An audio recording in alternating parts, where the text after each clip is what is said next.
ہرنی کی آپ صلی اللہ علیہ وآلہ وسلم سے گفتگو۔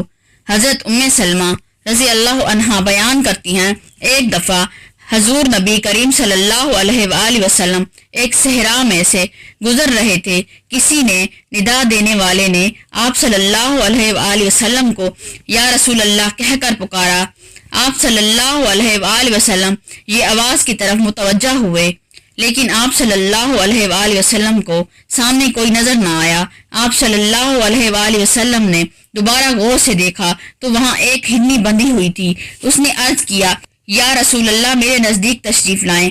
بس آپ صلی اللہ علیہ وآلہ وسلم اس کے قریب ہوئے اور اس سے پوچھا، تمہاری کیا حاجت ہے؟ اس نے عرض کیا، اس پہاڑ میں میرے 2 چھوٹے چھوٹے نامولود بچے ہیں، بس آپ مجھے آزاد کر دیجئے کہ میں جا کر انہیں دودھ پلا سکوں، پھر واپس لوٹ آؤں گی۔ آپ صلی اللہ علیہ وآلہ وسلم نے پوچھا، کیا تم ایسا کرو گی؟ اس نے عرض کیا، اگر میں ایسا نہ کروں تو اللہ تعالیٰ مجھے سخت عذاب دے۔ بس آپ صلی اللہ علیہ وآلہ وسلم نے اسے آزاد کر دیا۔ وہ گئی، اس نے اپنے بچے کو دودھ پلایا اور پھر واپس لوٹ آئی۔ آپ صلی اللہ علیہ وآلہ وسلم نے اسے دوبارہ باندھ دیا۔ پھر اچانک وہ عربی جس نے اس ہرنی کو باندھ رکھا تھا متوجہ ہوا اور اس عرض کیا، یا رسول اللہ میں آپ کی کوئی خدمت کر سکتا ہوں؟